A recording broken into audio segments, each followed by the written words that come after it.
Amara Johnson was the quiet black girl everyone underestimated. At Dunbar High, whispers followed her. Too serious, too proud, too different. Kyle Whitcomb and his crew ruled the halls with arrogance, mocking anyone who didn't fit their narrow mold. To them, Amara was an easy target, the kind who wouldn't fight back, and when an egg smashed against her head in front of everyone, they thought they'd won. What they didn't know was that beneath her calm exterior lay years of training, focus, and power. Amara Johnson wasn't just quiet. She was a karate black belt, and that day, silence learned how to fight back. Before we go any further, comment where in the world you are watching from, and make sure to subscribe, because tomorrow's story is one you don't want to miss. Through the bustling hallways of Dunbar High, Amara Johnson moved like a shadow, her backpack snug against her shoulders and her steps measured and deliberate. The morning sun streamed through the windows, casting long rectangles of light across the freshly waxed floors. She kept her eyes forward, her face a mask of calm despite the whispers that followed her like persistent echoes. "Look at Miss Perfect," a voice hissed from a cluster of girls near the lockers. "Always acting so proper." Amara adjusted the strap of her backpack, maintaining her steady pace. Her mother's voice echoed in her mind. "Walk like you own the ground beneath your feet." So she did, even as the whispers grew louder. In AP Chemistry, Mrs. Reynolds called on her to answer a complex equation. Amara's response was quick and precise, earning a few eye rolls from her classmates. "My, aren't you strong-willed today?" Mrs. Reynolds remarked, her tone carrying that familiar edge that Amara had learned to recognize. It wasn't quite criticism, but it wasn't praise either. Just another way of saying she was too much. During third period, Kyle Whitcomb and his friends took their usual seats behind her in English class. She could feel their presence, heavy with intention, before the first spitball hit her chair. "Oops," Kyle whispered, loud enough for those nearby to hear. "My bad. Guess I'm just clumsy around certain people." His friends snickered, and Amara kept her eyes on her copy of "Their Eyes Were Watching God," her finger tracing the words as if they could shield her from what was happening. The teacher, Mr. Bennett, glanced up briefly before returning to his laptop, his silence speaking volumes. Lunchtime brought no relief. Amara sat at her usual table, unpacking the lunch her grandmother had prepared. Cornbread and honey, just the way she liked it. Kyle and his group passed by, deliberately bumping her table. "Watch it!" Chase Whitcomb called out with fake concern. "Table's unstable. Kind of like some people we know." Coach Whitcomb stood nearby, monitoring the cafeteria. His laugh carried across the room as he watched his son's antics. "Boys will be boys," he said to another teacher, loud enough for Amara to hear. She took another bite of her cornbread, chewing slowly, deliberately. Each swallow was an exercise in control, each breath a reminder of Sensei Ab's teachings about patience and discipline. The afternoon classes dragged on, a parade of small humiliations. In geography, someone had drawn a crude caricature on her desk. In math, her raised hand was consistently ignored, despite having the correct answers. When the final bell rang, Amara walked home, taking the long way through the park. The autumn air was crisp, and fallen leaves crunched beneath her feet. It was easier to breathe out here, away from the suffocating halls of Dunbar High. At home, Mama Ruth was in the kitchen, the smell of sweet potato pie filling the house. One look at Amara's face, and her grandmother's eyes narrowed with concern. "Baby girl," Mama Ruth said softly, wiping her hands on her apron. "Something's troubling you." Amara shook her head, managing a small smile. "Just tired, Mama. Long day." Mama Ruth watched her for a moment longer, her wise eyes seeing more than Amara wanted to share. "Sometimes," she said carefully, The strongest trees bend the most in the storm. I'm fine, Amara insisted, heading upstairs to her room. Really? Later that night, after dinner and homework, Amara sat at her desk. The house was quiet except for the distant sound of her mother's late-night news show downstairs. She pulled out her journal, a simple black notebook with worn edges, and began to write. Dear Journal, today was another test. They don't know it, but every mockery, every whisper, every silent teacher is just another chance to practice what Sensei taught me. Strength isn't in fighting back. It's in choosing when not to fight. But sometimes I wonder if they mistake my silence for weakness. If they think my calm means they've won. She paused, pen hovering over the paper, before continuing. Mama Ruth says a diamond doesn't shine without pressure. Maybe that's what this is. Pressure creating something stronger than they could imagine. I won't let them see me break. I won't give them that satisfaction. I am my ancestors' wildest dreams, and their whispers can't drown out the roar of my heritage. Amara closed the journal and walked to her window. The street below was quiet, streetlights casting pools of yellow light on the sidewalk. Her reflection stared back at her from the glass, straight-backed, composed, unwavering. One day they'll see me, she whispered to her reflection, the words barely disturbing the night air. The cafeteria buzzed with its usual lunchtime chaos. Fluorescent lights hummed overhead, casting a harsh glow on the beige walls and scratched lunch tables. Amara sat at her corner spot, the same table she'd claimed since freshman year, methodically unpacking her lunch. Steam rose from her thermos of homemade soup, a comfort against the autumn chill. At the popular table, Kyle Whitcomb huddled with his crew, Chase, Hunter, and Dylan. Their laughter carried across the room, too loud, too deliberate. Kyle held something behind his back, passing it from hand to hand as he whispered to his friends. "This'll be epic," Chase said, already holding up his phone. "TikTok's gonna blow up." Hunter snickered, nudging Dylan. "Man, she won't know what hit her." "Literally," Dylan added, earning more laughs. Kyle straightened his Letterman jacket, raw egg concealed in his palm. His friends formed a loose circle around him, phones at the ready as they approached Amara's table. Other students noticed, conversations dying down as heads turned to watch. Amara spooned another mouthful of soup, either unaware or unbothered by their approach. The silver spoon clinked quietly against the thermos as she set it down. Kyle positioned himself directly behind her. Chase started recording, giving a thumbs up. The cafeteria grew quieter, anticipation building like static before a storm. Crack. The sound of the egg breaking against Amara's head echoed in the sudden silence.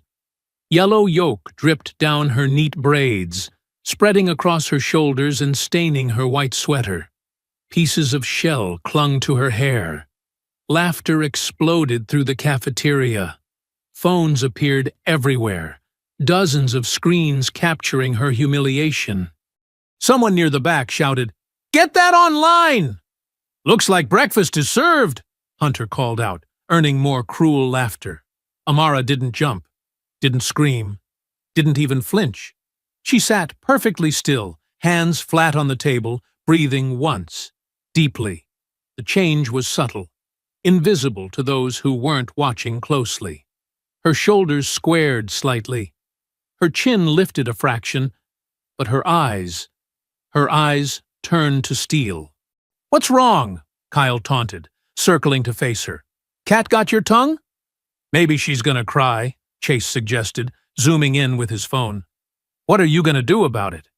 Hunter stepped closer, shoving her shoulder. "Huh? Nothing. That's what—" The movement was so fast it seemed impossible.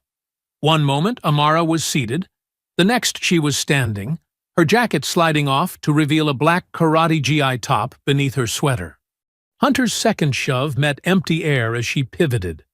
Her legs swept out in a perfect arc, catching Hunter's ankles. He went down hard, shock replacing his sneer as his back hit the linoleum floor. Before he could process what happened, Amara's palm struck his chest. Not hard enough to hurt, but with enough force to keep him down. Chase lunged forward, phone forgotten. Amara moved like water, redirecting his momentum. He sailed over a nearby table, landing with a crash among scattered lunch trays. Dylan grabbed for her arm, but she was already moving. She caught his wrist, twisted, not enough to break, just enough to control, and guided him down to his knees. A quick release, and he sprawled backward, scrambling away. The cafeteria fell silent. Phones lowered one by one, their owners too stunned to keep recording.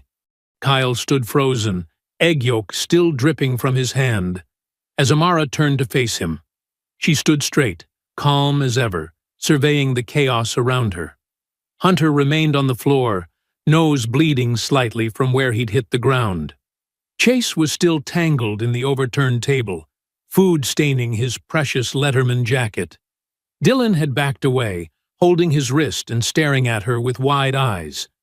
"You wanted a show," Amara said, her voice carrying in the silence. "Now you're in it." Egg still dripped from her braids, but somehow she looked more dignified than ever. The cafeteria doors swung shut behind her, leaving stunned silence in her wake. Kyle staggered backward, blood streaming from his nose and spattering his white school shirt. His hand came away red when he touched his face, eyes widening in disbelief. The cafeteria exploded with noise, gasps, screams, and excited shouts bouncing off the walls. "You think you're tough?" Kyle spat, blood dripping onto the linoleum floor. His face twisted with rage, transforming from shock to fury. "You're dead!" Hunter and Dylan rushed forward, their sneakers squeaking against the floor. Amara stepped back smoothly, raising her hands in a defensive stance. Her movements were controlled, precise. Nothing like Kyle's wild anger. "Back off," she warned, voice steady despite the chaos. "I don't want to hurt anyone." Kyle lunged forward, swinging wildly. Amara blocked the punch, redirecting his momentum as she sidestepped. She shoved him away, but now they were circling her, 4 against 1, closing in like wolves. A lunch tray crashed beside her head, missing by inches. Someone, Chase, shoved her shoulder hard enough to make her stumble. The circle tightened. When Dylan came at her from the left, she had no choice. Block, counter, quick and clean. He fell back, clutching his jaw. But before she could reset her stance, Hunter tackled her from behind. The floor slammed into her back, driving the air from her lungs. Pain exploded in her side as Dylan's foot connected. Chase grabbed her arm, twisting it at an ugly angle. Amara's face contorted, teeth gritted against the burning in her shoulder, but she didn't cry out. The crowd pressed closer. Phone cameras flashed everywhere, some students cheering, others watching in frozen horror. No one stepped in to help. Amara's training took over. She swept her leg in a wide arc, creating space. The pressure on her arm released. 2 quick strikes, one to Hunter's solar plexus, another catching Dylan's chin, sent them stumbling back. The boys hesitated, their confidence wavering. But Kyle wasn't done. He charged forward, head lowered like a bull. His forehead rammed into her shoulder. Amara went down again, vision swimming from the impact. "Stop! Enough!" Ms. Park's voice cut through the roar of the crowd like a knife. Heavy footsteps thundered across the cafeteria as Coach Whitcomb burst through the ring of students. His face was red with anger, but his fury wasn't directed at the boys. He pointed a thick finger at Amara. "What is wrong with you, girl?" he bellowed. "Have you lost your mind?" Ms. Park pushed through the crowd, reaching down to help Amara up. The teacher positioned herself between Amara and the boys, her small frame somehow making Coach Whitcomb step back. Blood trickled from Amara's split lip. Her left eye was already swelling. and her uniform was stained with food and dirt. But she stood straight, shoulders back, eyes locked on Kyle's face. He met her gaze and flinched, because what he saw there wasn't defeat or fear or even anger. It was something stronger, pure, unshakable will, the look of someone who couldn't be broken. That night, videos of the fight flooded every social media platform. Different angles showed different moments. The initial egg attack, Amara's first defense, the brutal group assault. Karate Girl started trending within hours. Comments poured in faster than anyone could read them. "This girl is my hero. So violent, she should be expelled. Finally, someone stands up to these bullies. She attacked those poor boys." At home, Amara sat quietly at the dinner table, holding an ice pack to her face. Her phone buzzed constantly until she turned it off. The silence that followed felt heavier than the noise. Mama Ruth set down a plate of food Amara couldn't bring herself to touch. "They'll cheer you today," her grandmother said softly, "but punish you tomorrow. That's how it always goes." Later that evening, Sensei Abe visited. He examined her injuries with careful hands, his eyes heavy with understanding but glowing with pride. "You showed control today," he said. "Not rage. That's important. But remember, the system fears your power more than their violence."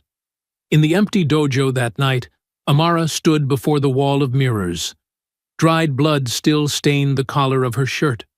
Her reflection showed every bruise, every mark they'd left on her.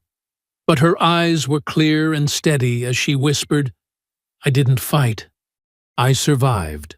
The morning sun cast long shadows through Principal Carr's office windows, making the room feel colder than it was. Amara sat straight-backed in an uncomfortable chair, her school uniform neat despite yesterday's chaos. Across the massive oak desk, Principal Carr studied her with folded hands and pursed lips. The silence stretched until Principal Carr cleared her throat. "Miss Johnson, do you understand the seriousness of what happened yesterday?" Before Amara could answer, the office door opened. Kyle shuffled in, followed by Hunter, Dylan, and Chase. Their faces were carefully arranged into expressions of fear and hurt. Kyle's nose was swollen. A white bandage stretched across it. "Sit down, boys," Principal Carr said softly, her tone gentler than the one she'd used with Amara. "You're safe here." Kyle sank into a chair, shoulders hunched. His eyes darted toward Amara before quickly looking away. I can't believe she did this to us," he said, voice trembling. "We were just joking around." "Joking?" Amara's voice was quiet but firm. "You smashed an egg on my head." "It was just a prank," Hunter cut in, his voice cracking. "We didn't mean anything by it." "But then she went crazy, like some kind of ninja psycho." Coach Whitcomb stepped into the office, his massive frame filling the doorway. "These are good boys, Margaret," he said to Principal Carr. "They're just kids being kids. But what she did?" He pointed at Amara. That was calculated violence. Ms. Park slipped in behind him, her face tight with concern. "If we're discussing violence, shouldn't we address the egg incident first? And the fact that 4 boys attacked 1 girl?" "Ms. Park," Principal Carr's voice carried a warning edge. "This isn't your meeting." "But I witnessed." "That will be all, Ms. Park." Principal Carr's tone left no room for argument. Ms. Park's hands clenched at her sides, but she fell silent. Her eyes met Amara's, full of helpless anger. Principal Carr turned back to Amara. "The video evidence is quite clear. You used excessive force against your classmates. This kind of violent behavior cannot be tolerated at our school." "Violent?" Amara's voice remained steady despite the heat rising in her chest. "I defended myself. They attacked me. All 4 of them." "After you assaulted Kyle," Coach Whitcomb interrupted. "Look at his face." Dylan wiped at his eyes. putting on a show. We're all scared to be in the same room with her now. What if she snaps again?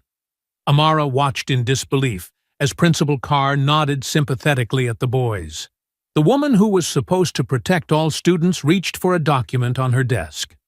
Miss Johnson, due to your violent outburst and the disruption you've caused, you're suspended for 2 weeks. She slid the paper across the desk. The boys will receive counseling to help them process this trauma. Trauma? The word felt like acid in Amara's mouth. They filmed themselves humiliating me. They ganged up on me. And I'm the one being punished? You're lucky we're not pressing charges, Coach Whitcomb growled. Kyle sniffled loudly, playing his part perfectly. We just want to feel safe at school again. Principal Carr's expression hardened. Miss Johnson, I suggest you sign this suspension notice and use this time to reflect on your choices. Violence is never the answer. Amara stared at the paper, her vision blurring with unshed tears of frustration. She'd expected fairness. She'd believed that standing up for herself would matter. Instead, she was being painted as the aggressor while her attackers played victim. This isn't right, she said softly. Sign the paper, Miss Johnson. Principal Carr's voice was ice-cold now. With a steady hand that betrayed none of her inner turmoil, Amara signed.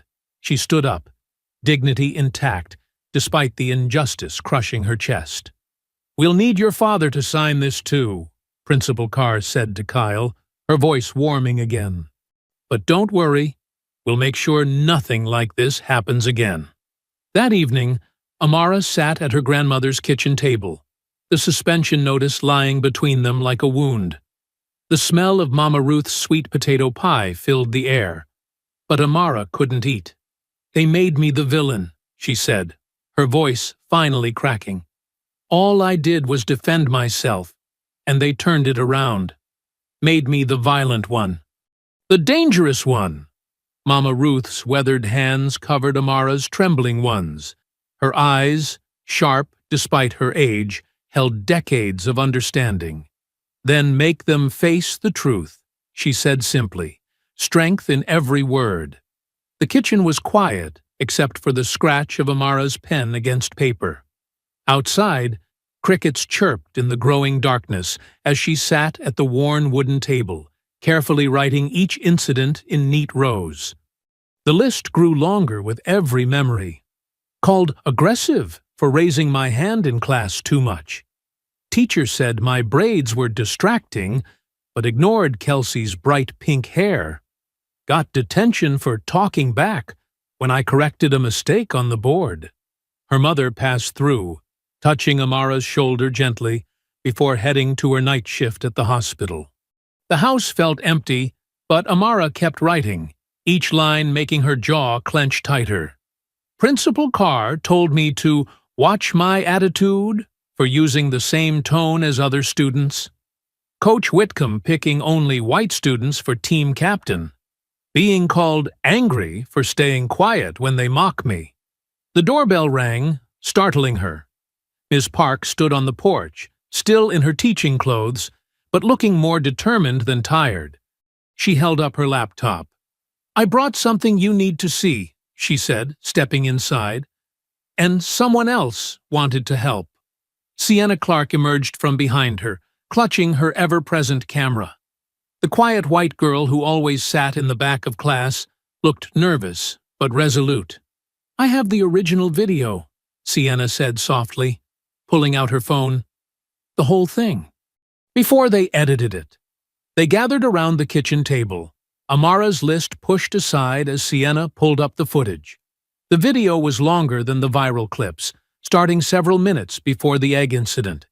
The image was clear, steady. Sienna's photography skills evident in the framing. Watch the background, Ms. Park pointed. There, behind the gathering bullies, stood Coach Whitcomb. He wasn't just present, he was laughing, nodding as Chase and the others prepared their prank. The coach's face showed no surprise when the egg cracked over Amara's head. Only anticipation. Entertainment. He knew. Amara whispered. He watched them plan it. The video continued, showing the full fight sequence.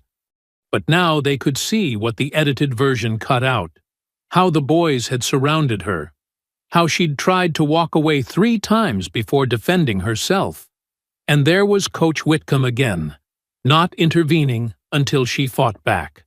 "There's more," Sienna said, her voice stronger now. She pulled up screenshots of group chats. "They've been planning stuff like this all year. Not just against you, against other black students too.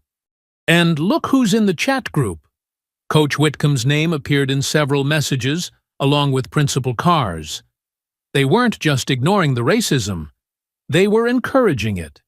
"This isn't just about bullying," Ms. Park said, her hands flat on the table. "This is systematic. They're creating an environment where certain students are targeted, then punished for defending themselves." Amara stared at her list, then at the evidence on Sienna's phone. Everything connected. Every attitude comment, every aggressive label, every punishment that white students never seemed to receive. "The system won't give me justice," she said slowly, her voice hardening with resolve. "So I'll make it happen." The front door opened again. Sensei Abe stepped in, still in his white GI from evening classes. He'd been teaching for 30 years, long enough to recognize the look in his students' eyes. "Planning your counterattack?" he asked, settling into a chair. "They think they can break me," Amara said, "but they don't understand what real strength is." Sensei Abe nodded, his weathered face serious. "Then plan your next move like a kata.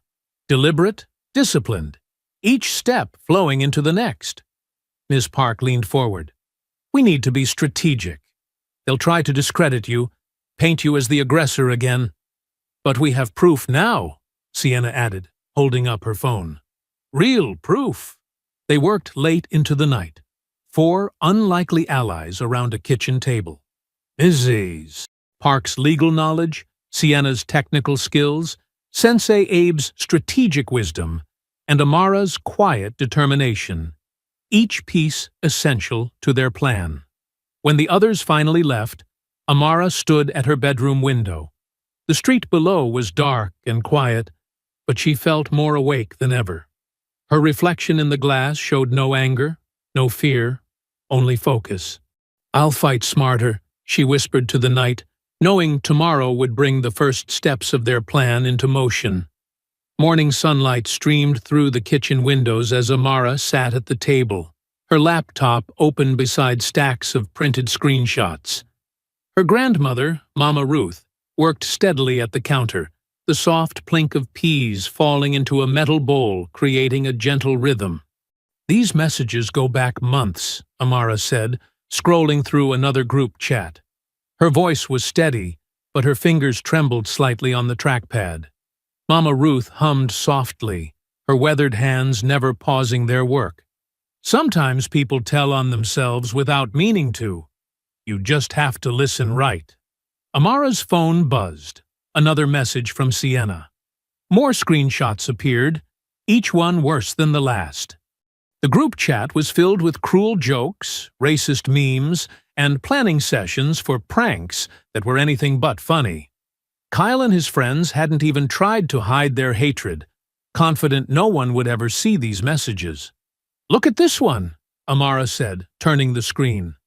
A message from Chase showed him bragging about the egg incident days before it happened. Below it, Coach Whitcomb had responded with laughing emojis. Mama Ruth leaned over, her reading glasses perched on her nose. Her lips tightened as she read, but she kept shelling peas, each one cracking open with a bit more force. Another message popped up from Sienna. "Found worse ones.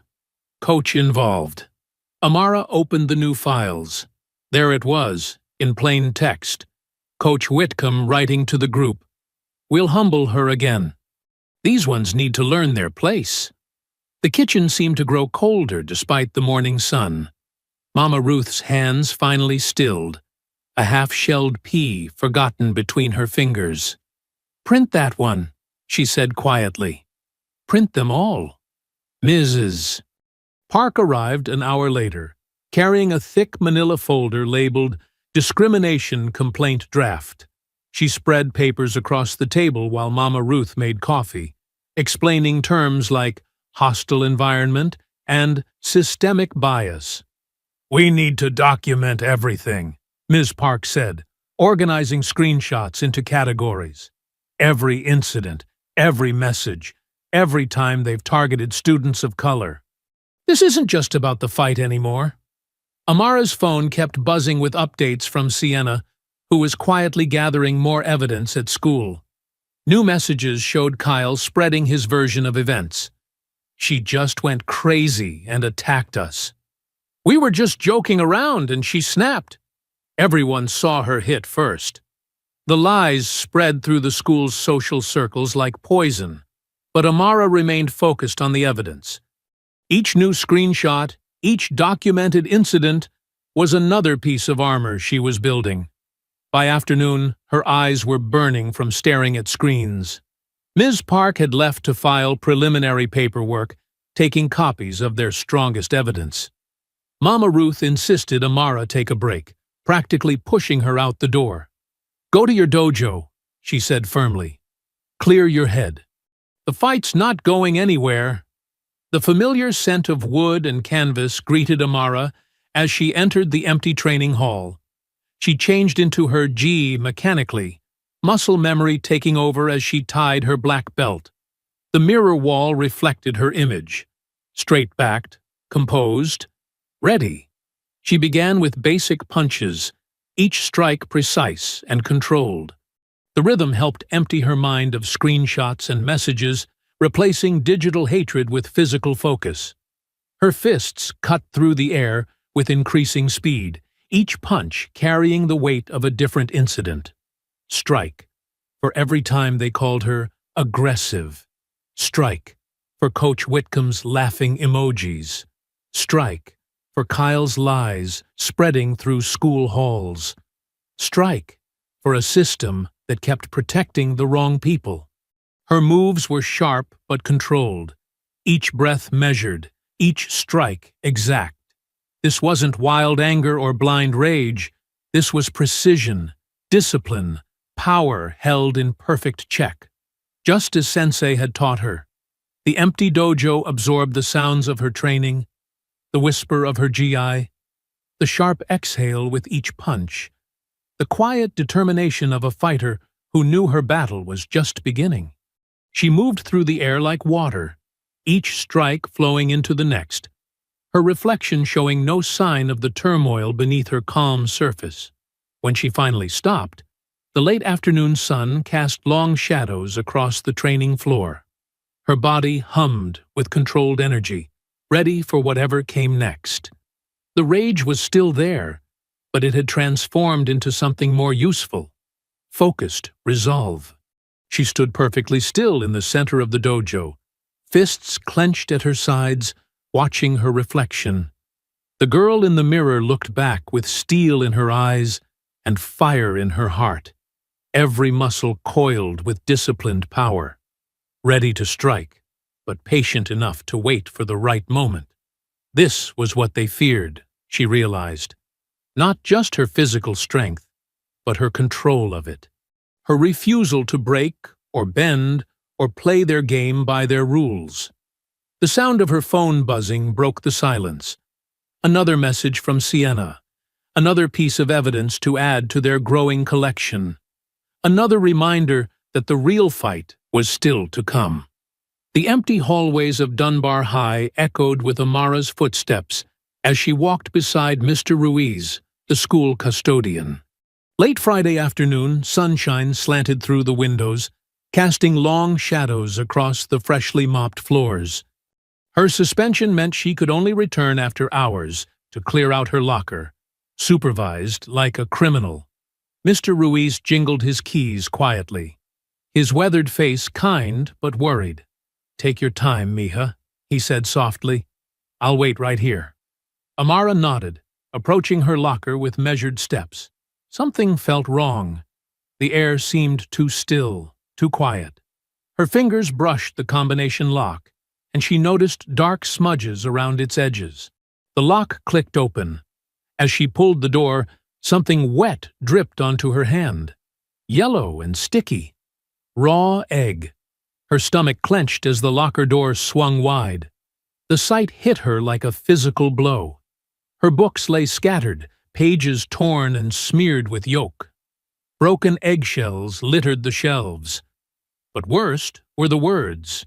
Ugly slurs scrawled in thick black marker across the inside of her door. Hatred spelled out in jagged letters. A folded paper fluttered down. She caught it, already knowing what it would say. The message was crude, written in mocking script. "Try hitting us again, freak." Behind her, Mr. Ruiz muttered something in Spanish, his voice tight with anger. Movement flickered at the edge of her vision, a shadow sliding between classroom doors. Her muscles tensed instinctively. They were here, waiting. She could feel their presence like static in the air. "Mr. Ruiz," she said quietly, "you should go." "No, I stay. Please." Her voice was firm but gentle. "It's okay." He hesitated, then nodded slowly. "I call security." "No time." She turned to face the hallway as footsteps approached from multiple directions. "Just go." They emerged from the shadows like wolves, Chase, Hunter, and Dylan. Phones already recording, cruel smiles on their faces. Chase's swagger seemed especially confident today. "No cameras now," he taunted, gesturing at the dead security cameras above. "No audience. Just us and you, freak." Amara stood perfectly still, her breathing steady. She could smell their sweat, their fear masked as aggression. Hunter flexed his fingers, circling left. Dylan moved right. "You really thought you could embarrass us and get away with it?" Chase's voice echoed in the empty hall. "Time to learn your lesson." Hunter struck first, a wild haymaker aimed at her head. Amara moved like water, stepping inside his reach. Her hand caught his wrist, redirecting his momentum. He stumbled past her, crashing into the lockers with a thunderous bang. Dylan rushed in, thinking he saw an opening. Her kick caught him perfectly in the solar plexus. Not full force, just enough to drop him gasping to his knees. Control. Always control. A metallic click made her spin. Chase stood with a penknife, blade glinting in the afternoon light. His hand shook slightly as he slashed at her. Time seemed to slow. Years of training took over. She twisted inside his guard, caught his wrist with both hands. A simple joint lock, pressure applied precisely. The knife clattered to the floor as Chase yelped in pain. She could have broken his wrist, could have driven him face first into the concrete. Instead, she controlled his descent, letting him fold to his knees. The knife lay between them. She picked it up carefully and set it on a windowsill, well out of reach. Hunter and Dylan stayed down. The fight knocked out of them. Chase knelt, cradling his wrist, fear finally showing through his mask of bravado. Amara stood in the center of them all, breathing hard but steady. Her voice came out quiet but clear. "You can't plant fear in someone who already faced it." Mr. Ruiz stood at the end of the hall, watching everything. His face showed a mixture of concern and grim satisfaction. Another truth witnessed, another injustice seen clearly in the light. The boys scrambled to their feet, backing away. Their phones had fallen during the fight, screens cracked on the hard floor. No victory videos this time. No edited clips to twist the truth. Amara remained motionless, watching them retreat. Her hands were steady. Her breath was calm. She had won without throwing a single punch, just like Sensei taught her. The victory wasn't in hurting them, but in showing them their power had limits. The sound of their running footsteps faded down the hall, leaving only the hum of fluorescent lights and the weight of what had just happened. Monday morning arrived with a gray drizzle that matched the mood in Principal Carr's office. Amara sat straight-backed in the hard chair, her mother beside her radiating quiet fury. Across the broad desk, Principal Carr's manicured fingers tapped an anxious rhythm on a stack of papers. Coach Whitcomb paced behind them like a caged animal, his face flushed with manufactured outrage. "This is exactly what we warned you about," he boomed, jabbing a finger toward Amara. "She's dangerous. My son and those other boys were just retrieving their gym bags when she attacked them." Denise Johnson's hand tightened on her purse strap. "That's not what happened, and you know it. We have evidence." Coach Whitcomb pulled out his phone, tapping the screen with aggressive force. A video began to play, grainy and choppy, showing only fragments of the fight. Amara executing perfect defensive moves, but with all context stripped away. No sign of the knife, the racial slurs, or the initial ambush. "Convenient editing," Denise said coldly. Principal Carr cleared her throat. "Mrs. Johnson, we take these incidents very seriously. The security footage from Friday afternoon appears to have technical difficulties. But what we can see is deeply concerning." "Technical difficulties?" Denise's voice rose slightly. "Like the technical difficulties with the cafeteria cameras last time?" "The system is old," Principal Carr said smoothly. "But what matters is the safety of all our students. And right now, your daughter poses a clear threat." Amara's face remained carefully neutral, even as her chest tightened. Through the office window, she could see students arriving for the day, huddled under umbrellas, already whispering and pointing. Her phone buzzed in her pocket, probably another news alert about herself. The local media had picked up the story overnight. Headlines screamed, "Karate Girl Loses Control," and "Martial Arts Student Attacks Classmates." The edited video was everywhere, each share and comment burying the truth deeper under a landslide of assumptions. "This isn't about safety," Amara said quietly. "This is about control." Coach Whitcomb's face darkened. "You watch your tone, young lady. You're lucky we're not pressing charges." A knock at the door interrupted them. "Ms. Park entered, clutching a manila folder. "Principal Carr, I have documentation about Friday's incident that you need to see." "This meeting is private," Coach Whitcomb snapped. "As Amara's faculty advisor, I have every right to be here." Ms. Park's voice was steel wrapped in silk. She placed the folder on Principal Carr's desk. "Including evidence of premeditation and—" "That won't be necessary." Principal Carr didn't even glance at the folder. "The board has already made its decision." She pulled out an official-looking document, her signature fresh at the bottom. "Given the pattern of violent behavior and the clear danger to other students, Amara Johnson is hereby expelled from Dunbar High School, effective immediately." The word hung in the air like poison. Expelled. "This is ridiculous." Denise stood up, her nurse's scrubs rustling. "My daughter defended herself against an orchestrated attack. There were witnesses. Mr. Ruiz saw everything," Ms. Park added firmly. "He's willing to testify." "A custodian's word against security footage?" Coach Whitcomb scoffed. "The footage you deleted?" Ms. Park's eyes flashed. "Just like you deleted evidence of the cafeteria assault?" Principal Carr's smile turned brittle. "Ms. Park, may I remind you that your contract renewal is coming up? These accusations you're making are very serious. Are you threatening me? I'm suggesting you consider your future at this institution carefully." Amara watched the exchange silently, counting her breaths like Sensei taught her. 1, 2, 3. Her phone buzzed again. Another headline. Another twist of the knife. "Clear out your locker by noon," Principal Carr said, already turning to her computer. "Security will escort you." "She doesn't need an escort," Denise snapped. "She needs justice.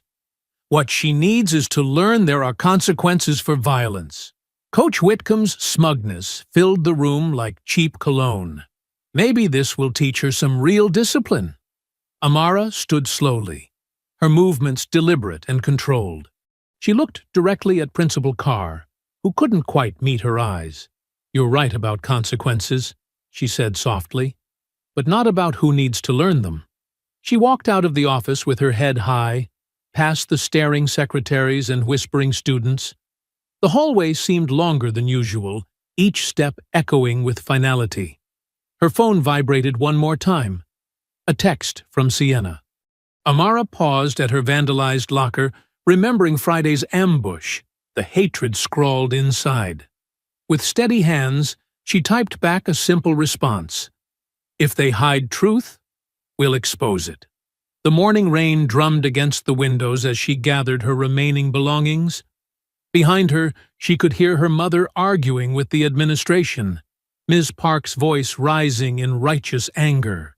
But Amara remained quiet, methodical, precise, just like her kata. They thought expulsion would break her, just like they thought suspension would silence her, just like they thought that egg would humiliate her. But they still didn't understand. She had spent years learning how to fall safely, how to absorb impact, how to turn an opponent's force against them. This was just another attack to redirect, another strike to block, another throw to roll through.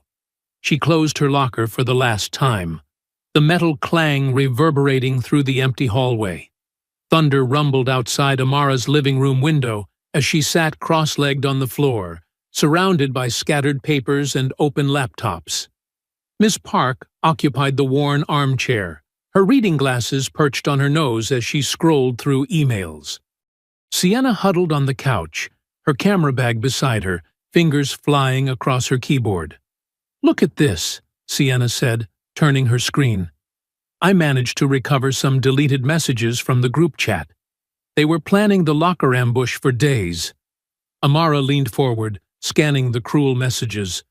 Her jaw tightened at the racial slurs mixed with their plotting. They really thought they could get away with it again. A knock at the door made them all jump. Ms. Park answered it, ushering in Mr. Ruiz, who looked nervous as he slipped inside, shaking rain from his maintenance uniform. "I shouldn't be here," he said quietly, glancing around. "But what they're doing, it's not right." He pulled a small flash drive from his pocket. "The security system backs up to a secondary server in the maintenance office. They don't know about it." Ms. Park plugged in the drive, and they clustered around her laptop. The footage was crystal clear. Kyle, Hunter, and Chase entering the locker area 15 minutes before Amara arrived. They could see them hiding, waiting, Chase pulling out the knife while the others snickered. "This proves it was premeditated," Ms. Park said, her voice tight with controlled anger. "They were lying in wait." "Coach Whitcomb knew," Mr. Ruiz added softly. "I saw him talking to them before." He patted his son's shoulder and walked away. Lightning flashed outside as Amara watched the video continue, showing the entire confrontation. Her defense moves looked even more controlled on camera. Precise, measured, protective rather than aggressive. "We need to get this to the superintendent," Sienna said, already copying the files. "They'll just bury it again," Amara replied, shaking her head. "We need something bigger, something public." She paused, an idea forming. Something they can't hide from. Ms. Park looked up sharply. "What are you thinking?" "They want a public apology, right? To show everyone how sorry I am?" Amara's eyes gleamed. "Let's give them exactly what they want." Sienna caught on first, a slow smile spreading across her face. "A reconciliation meeting." "In the gym," Amara nodded. "For the press, to show how the school handles conflict resolution." "They'll never agree to that," Mr. Ruiz warned. "They will if they think it makes them look good," Ms. Park said, understanding dawning in her expression. "A chance to show their authority, their mercy." "And we'll be ready," Sienna added, patting her camera bag. "Multiple angles, live stream capability." They spent the next hour planning, voices low and intense over the storm's percussion.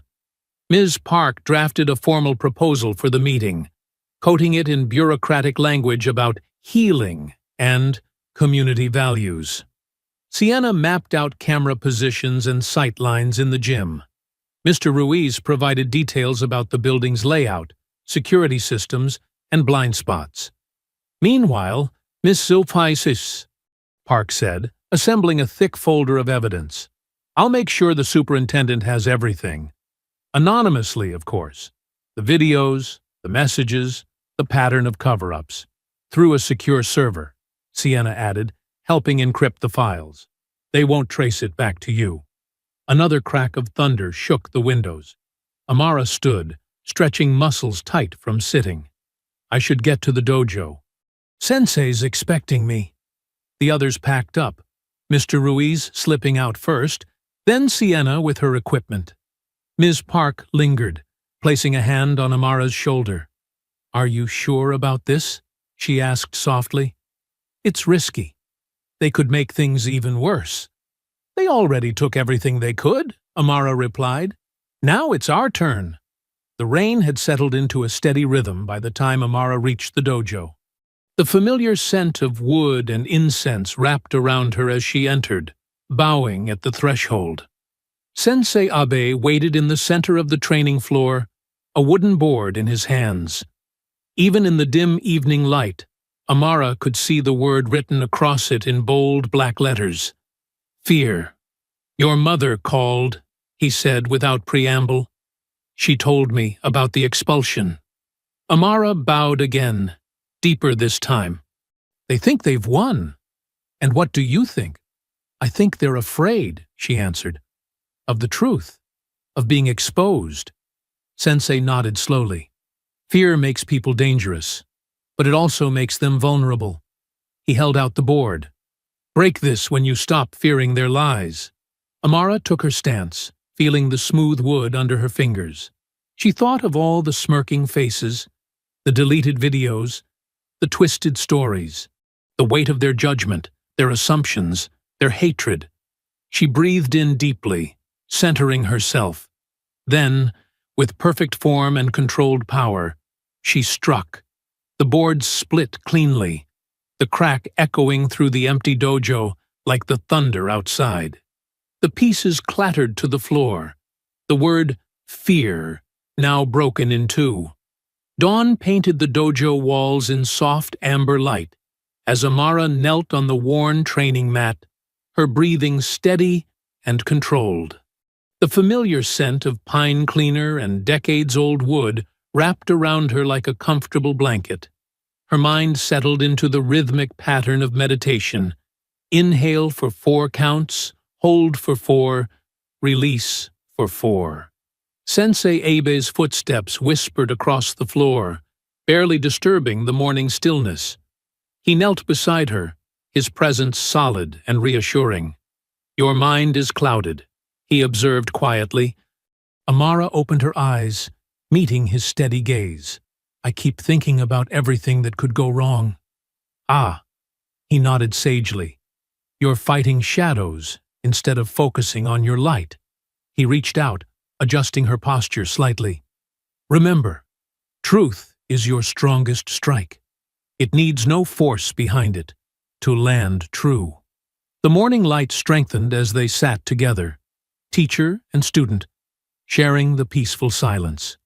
Finally, Sensei Abe stood, offering Amara his hand. Your grandmother is waiting, he said softly. Go. Be strong. At home, Mama Ruth stood in the kitchen, her Bible open on the counter beside a steaming mug of tea. When Amara entered, she held out her arms without a word. Amara stepped into her grandmother's embrace, breathing in the familiar mix of lavender and vanilla that always clung to her clothes. Mama Ruth's hands were warm and strong as they gripped Amara's shoulders. Let me pray over you, child, she said, her voice rich with emotion. They bowed their heads together as Mama Ruth's words filled the kitchen. Lord, wrap your arms of protection around my granddaughter. Give her strength to stand in her truth, wisdom to move with purpose, and courage to face whatever comes. Amen, Amara whispered, her grandmother's faith steadying her nerves. Across town, Sienna arrived early at the school gym, her backpack heavy with equipment. She moved carefully through the empty space, placing tiny cameras in the corners where shadows would hide them. Each lens was positioned perfectly, covering every angle of the coming confrontation. Test 1, Test 2, she muttered into her phone, checking the video feeds. Crystal clear images populated her screen, showing every corner of the gymnasium. She nodded in satisfaction, then froze at the sound of footsteps. But it was only Ms. Park, looking professional and determined in her blazer. She carried a stack of press passes in one hand and her phone in the other. The local news vans are already setting up outside, she reported quietly. Channel 5 happened to hear about our reconciliation meeting from an anonymous source. They're very interested in covering this example of positive conflict resolution. Sienna smiled faintly. How convenient. Indeed. Ms. Park checked her watch. The superintendent received our package this morning. Express delivery, very official looking. They worked together, arranging chairs in a circle, making the space look proper and organized for the cameras. Everything had to appear perfectly normal, perfectly planned. At home, Amara stood before her mirror, carefully putting on her crisp white karate gi. Each fold and tie was precise, deliberate. The belt, earned through years of discipline and practice, wrapped around her waist like armor. She pulled on loose track pants and a light jacket over the GI, concealing it completely. To anyone watching, she looked like a regular student coming to an afternoon meeting. But underneath, she was ready. Her phone buzzed with messages from their group chat. Sienna. Cameras set. All feeds working. Ms. Park. Press in position. Principal doesn't suspect. Mama Ruth. Remember who you are, baby. Stand tall. The afternoon sun began its descent as Amara walked toward the school, her steps measured and calm. The parking lot was filling with news vans, reporters checking equipment, curious onlookers gathering. She paused at the gym entrance, looking up at the building where everything had started, where they had tried to break her spirit with an egg and mockery, where they had twisted her defense into aggression, where they thought they could bury the truth under lies and deleted footage. Time to end it, she said softly, and pulled open the door. The gymnasium lights buzzed overhead, illuminating the circle of chairs where soon her accusers would sit, thinking they were there to witness her submission. They had no idea they were walking into their own exposure. Amara touched the belt hidden under her jacket, feeling its familiar roughness against her fingertips. Truth was her strongest strike, and she was ready to let it land. The gymnasium lights hummed overhead, casting harsh fluorescent shadows across the circle of chairs. Principal Carr sat with perfect posture, her tailored blazer and carefully styled hair projecting authority. Beside her, Coach Whitcomb lounged with casual arrogance, his muscled arms crossed over his chest. Students and parents filled the bleachers, murmuring quietly. News cameras lined the back wall, their red recording lights steady. The air felt thick with anticipation, like the moment before a storm breaks. Kyle, Hunter, Chase, and Dylan clustered together near their coach, exchanging knowing glances. Their faces wore masks of false remorse, but their eyes glittered with barely contained satisfaction. Amara stood alone on the opposite side, her jacket still concealing her GI. She kept her breathing steady, just as she'd practiced thousands of times in the dojo. Every muscle was relaxed, but ready. Principal Carr cleared her throat. "We're here tonight for reconciliation," she announced, her voice carrying that professional warmth that never quite reached her eyes. "To put this unfortunate incident behind us and move forward as a community." Coach Whitcomb nodded sagely. "Violence has no place in our school," he declared, directing a pointed look at Amara. "But we believe in second chances, don't we, boys?" The bullies straightened up on cue. Kyle stepped forward first, his practiced speech dripping with fake sincerity. "We're sorry if our joke went too far," he said, emphasizing joke, with a slight smirk. "We didn't mean to crack your ego like that egg." Snickers rippled through his friends. Chase barely contained his grin. Amara took a measured step forward, her movements fluid and controlled.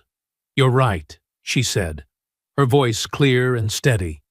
"Let's talk honestly about what happened. All of it." She reached into her pocket, pulling out her phone. "Like the messages you sent afterward, the threats, the deleted footage." Coach Whitcomb's smile tightened. "Now, let's not dwell on— Or how about we discuss the racial slurs you used in your group chat?" Amara continued, her tone still perfectly calm. "The ones where you planned the attack?" Principal Carr stood quickly. "That's enough. This meeting is about moving forward, not making accusations." In the shadows above the bleachers, tiny red lights began blinking on hidden cameras. Every word was streaming live to the school's website and local news stations. Chase pushed past Kyle, getting in Amara's face. "You think you're so smart," he snarled, shoving her shoulder roughly. "Always playing the victim." Amara didn't move, didn't flinch. "Don't," she warned quietly. "Or what?" Chase shoved harder, making her step back.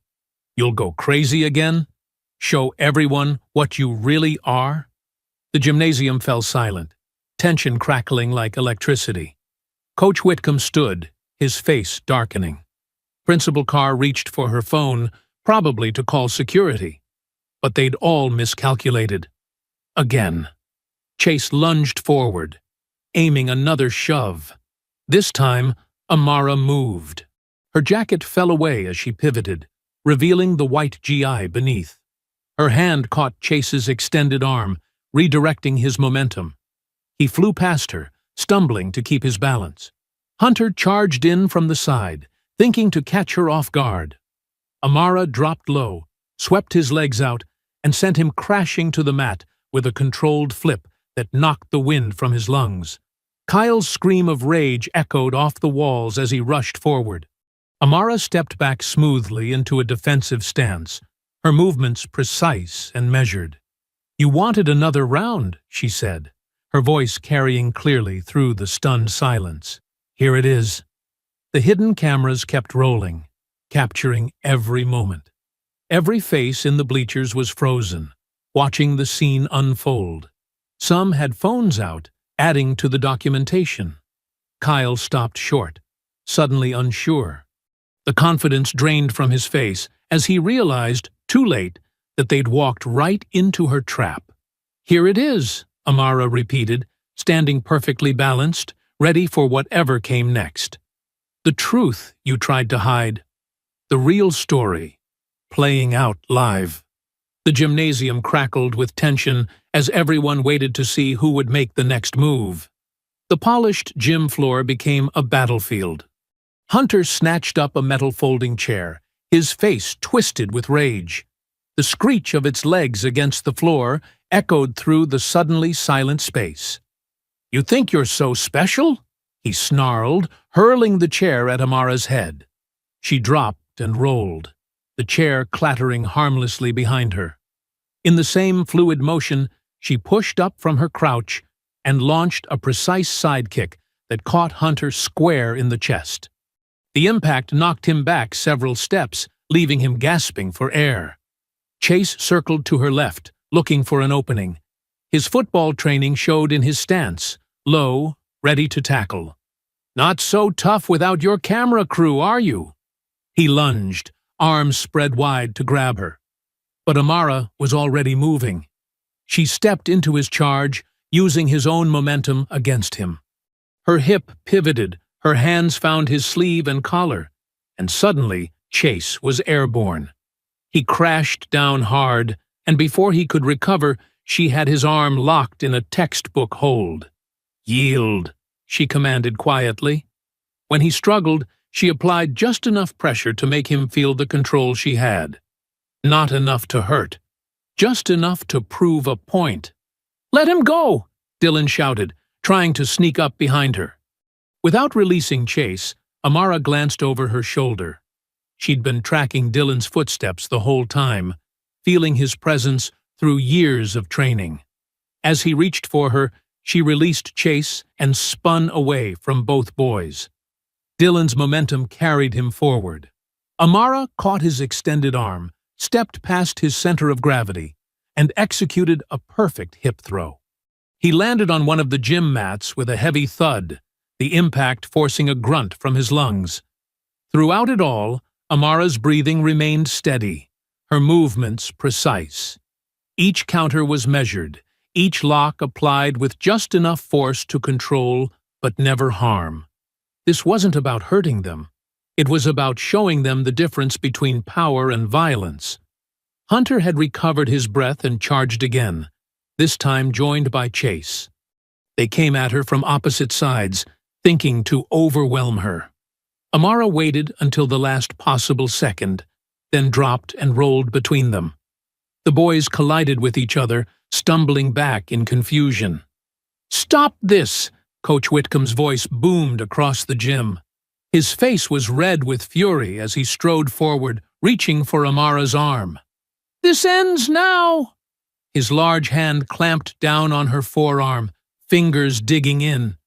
But Amara had been ready for this too. She rotated her arm in a circular motion, breaking his grip with a basic wrist escape she'd learned in her first year of training. The coach staggered back, surprise replacing his anger. Amara stepped away from all of them, maintaining her defensive stance. The gym had gone completely silent. Every face stared at her. The principal frozen, half-rising from her chair. The boys scattered around her in various states of disarray. The coach rubbing his wrist where she'd broken his grip. "Still think I'm out of control?" she asked softly, her voice carrying in the silence. Her GI was still pristine white, not a hair out of place. Meanwhile, the boys were disheveled and panting, their earlier confidence shattered. The quiet was broken by a sudden commotion at the gym entrance. The double doors burst open with a bang, and students began pouring in. Teachers followed close behind, many with phones already recording. Their faces showed a mix of shock and awe at the scene before them. The truth was finally visible for everyone to see. No edited videos, no twisted narratives, just the raw reality of what happened when bullies pushed too far and found out their target could push back. Chase struggled to his feet, his earlier bravado gone. Hunter wouldn't meet anyone's eyes. Dylan remained on the mat, looking dazed. Coach Whitcomb's face had drained of color as he realized how many witnesses now filled the gym. Amara held her position, calm and centered, surrounded by the aftermath of their failed attack. She didn't need to say another word. The scene spoke for itself. The bruises they'd sport tomorrow would come from their own aggression, not her defense. Every move she'd made had been precise, controlled, and necessary.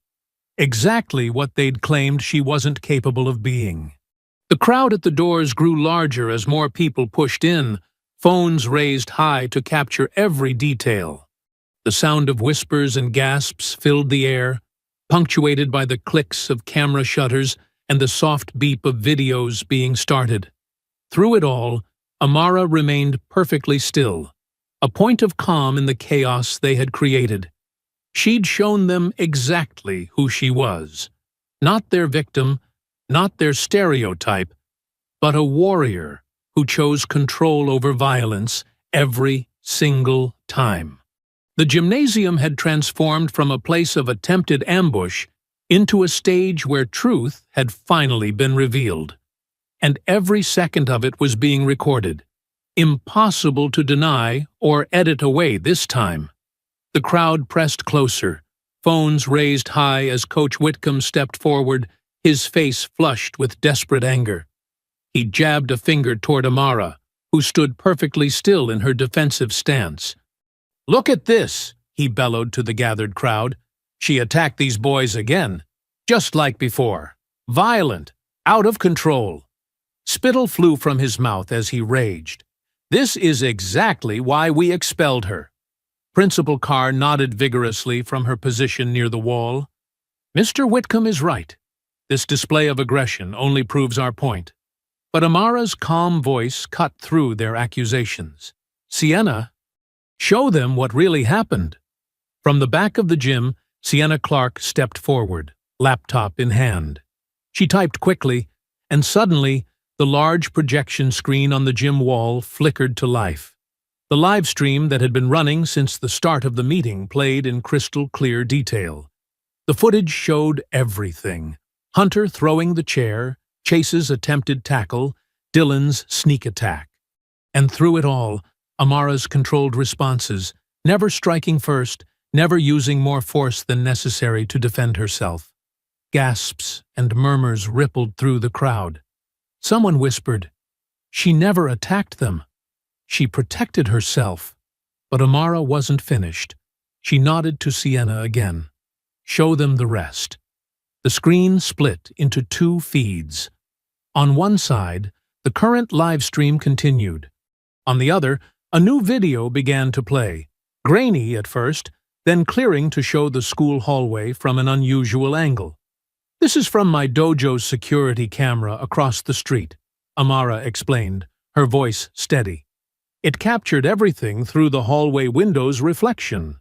The footage showed Chase and Hunter approaching Amara's locker before the previous fight. They pulled out a penknife, planted it carefully, then stepped back to film their defense against her supposed attack. More damning evidence followed. Screenshots of text messages between Coach Whitcomb and the boys, planning how to edit the security footage. A voice recording of Principal Carr agreeing to handle the situation by expelling Amara instead of investigating. "No! No! No!" Coach Whitcomb roared. His composure completely shattered as his crimes played out on the big screen. "You can't! I believe we've seen quite enough." The new voice cut through the chaos like a knife. The crowd parted as Superintendent James Hayes stepped out from behind the gym's side entrance. His face was granite hard as he surveyed the scene. Ms. Park stood beside him, a thick folder of evidence in her hands. "Ms. Park has been keeping my office informed," Hayes continued, his voice carrying to every corner of the now silent gym. "We've been gathering evidence, waiting to see how far this corruption would go." He turned to face Coach Whitcomb and Principal Carr. "I didn't want to believe educators could stoop this low, but here we are." The superintendent stepped to the center of the gym, directly under the glaring lights. "As of this moment, I am announcing the following actions, which will be formalized in writing tomorrow morning. Coach Dean Whitcomb is terminated from his position, effective immediately, and will face charges for evidence tampering and endangering minors." Coach Whitcomb's face went from red to purple. With an incoherent roar, he lunged at Amara, fists swinging wildly. But she was ready. Just as she had done with his students, she stepped aside, redirected his momentum, and sent him sprawling to the floor with a simple hip throw. He lay there, wheezing, as security finally moved in to restrain him. Superintendent Hayes continued, as if there had been no interruption. "Principal Carr is suspended pending review. Chase Whitcomb, Hunter Phillips, and Dylan Matthews are expelled, with assault charges to be filed through proper channels." He turned to face the cameras that were still streaming. "Furthermore, I offer a public apology to Amara Johnson on behalf of the school district. We failed you. But your dignity and discipline in the face of that failure have taught us all a valuable lesson." Amara stood in the center of the gym, her breathing steady and calm. The overhead lights caught the white of her GI, making her seem to glow. Around her, people began to applaud, softly at first, then building to a thunderous roar. Some were crying, others cheering, all witnessing the moment justice finally arrived. Mrs. Park wiped tears from her eyes as she watched her student stand tall, unbroken and vindicated. Sienna beamed from behind her laptop, proud to have helped expose the truth. Even Mr. Ruiz, the security guard who had witnessed so much, nodded in approval from his position by the door. Through it all, Amara maintained her disciplined stance, neither celebrating nor gloating. She had won not through violence, but through patience, strategy, and unwavering control. The very qualities they had tried to deny in her had become the instruments of their downfall. The applause continued to echo through the gymnasium, bouncing off the walls and filling the space with the sound of long-delayed justice finally being served. The morning sun painted Dunbar High's brick walls in warm light as Amara walked through the front doors. Her footsteps echoed differently now. No more whispers followed her, no sideways glances carried mockery. Instead, phones lit up with notifications as students scrolled through headlines splashed across their screens. Black Belt Girl exposes racism and corruption at local high school. Karate students stand against bullying reveals systematic discrimination. School officials fired after student fighter proves institutional bias. Ms. Park met her at her locker, beaming with pride. The superintendent called an all-school assembly this morning.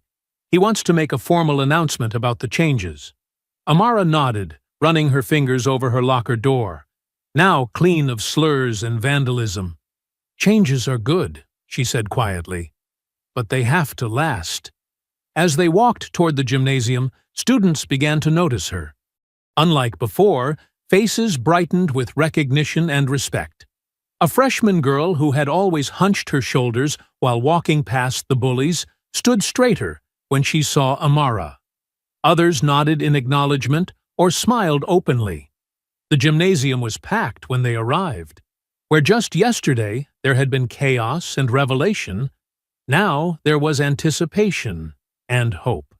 Superintendent Hayes stood at the podium, his presence commanding attention. "As of this morning," he announced, his voice carrying to every corner, "we begin a new chapter at Dunbar High. Principal Carr's office has been cleared, and we are implementing immediate administrative changes." He gestured to a woman standing nearby. Dr. Sarah Chen, he introduced her, an experienced educator with a background in restorative justice and cultural competency. She would serve as interim principal while a thorough search was conducted. But the biggest announcement came next. "Ms. Johnson," Hayes called out, "would you join me up here?" Amara walked to the podium, her steps measured and calm. The same walk that had carried her through months of harassment now carried her toward vindication. "Your courage exposed more than just individual acts of bullying," Hayes continued. "It revealed systemic problems we must address. To that end, we're approving your proposal for a new student organization, the Karate and Justice Club." Applause erupted through the gymnasium. Amara spotted Sienna in the crowd, clapping and wiping tears from her eyes. Even Mr. Ruiz, standing guard by the door, broke his usual stoic expression with a smile. "The club," Hayes explained, "will combine self-defense training with discussions about justice, equality, and standing up to discrimination. Ms. Johnson will serve as lead student instructor under the guidance of her sensei." As if on cue, the gym doors opened. Sensei Abe walked in, his presence commanding immediate respect. He approached the podium with measured steps, bowed slightly to the assembly, then turned to face Amara. "You have honored the true spirit of martial arts," he said, his voice carrying despite its quietness. "You fought the biggest fight, and won without hate. That is the mark of a true warrior." Amara bowed deeply to her teacher, emotion threatening to break through her composed exterior. When she straightened, she saw dozens of students already lining up to sign the club's registration sheet. Later that afternoon, Amara stood in the converted wrestling room that would serve as the club's dojo. She had changed into her GE, the white uniform crisp and clean. New mats covered the floor, and training equipment lined the walls. But what caught everyone's attention was the simple wooden board mounted in a place of honor. The board she had broken, labeled Fear, now hung in a simple frame. Below it, she had added a small plaque, Fear Breaks. Truth stands. Students began filing in for the first class. Some confident, others nervous, all curious. A small girl with tight braids, similar to Amara's own, approached hesitantly. "Were you scared?" she asked, looking up at the framed board. "When you had to stand up to them?" Amara knelt to meet the girl's eyes. "Yes," she answered honestly. "But being brave doesn't mean you're not scared. It means you face the fear anyway." The girl nodded solemnly, then took her place on the mat with the others. Amara moved to the front of the class, surveying the faces before her.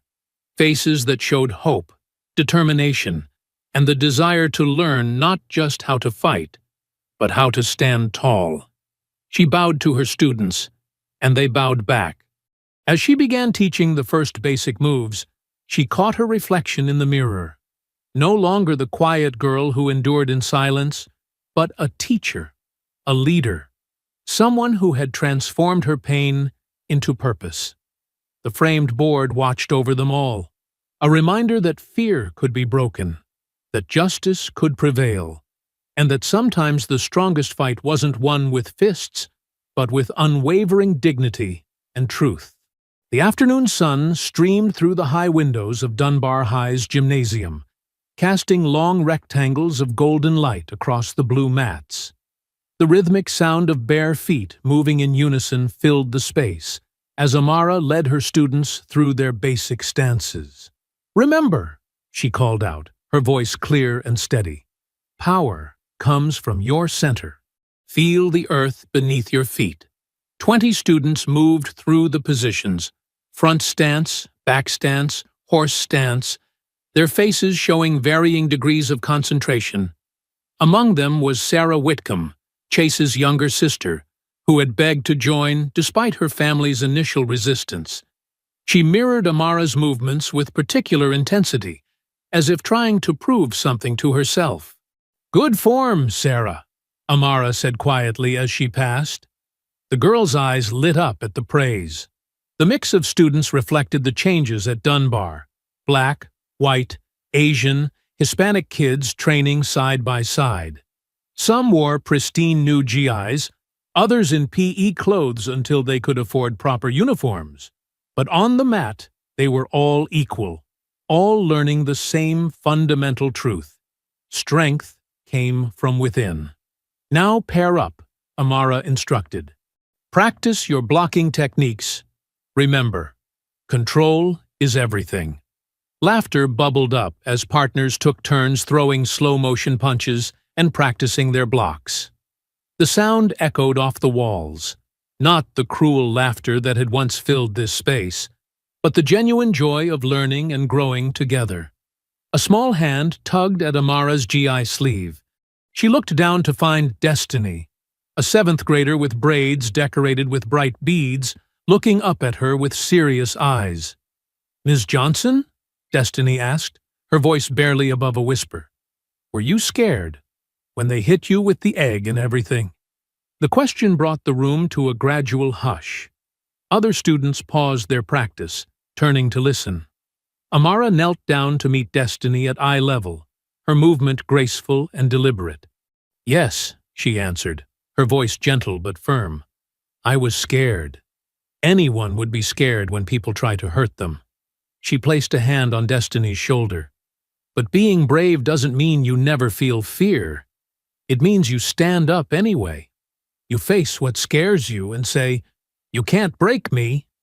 Destiny's eyes drifted to the wall where the broken board hung in its simple frame. The word fear, split cleanly down the middle, served as a daily reminder of that truth. "How did you know you could do it?" another student asked. "Stand up to them." Amara stood, addressing the whole class now. "Because I had people who believed in me. My grandmother, who taught me that dignity is stronger than hatred. My sensei, who showed me that true power isn't about hurting others, it's about protecting what's right. As if summoned by her words, Mama Ruth appeared in the doorway. She leaned against the frame, her eyes twinkling as she watched her granddaughter teach. Pride radiated from her presence, quiet but profound.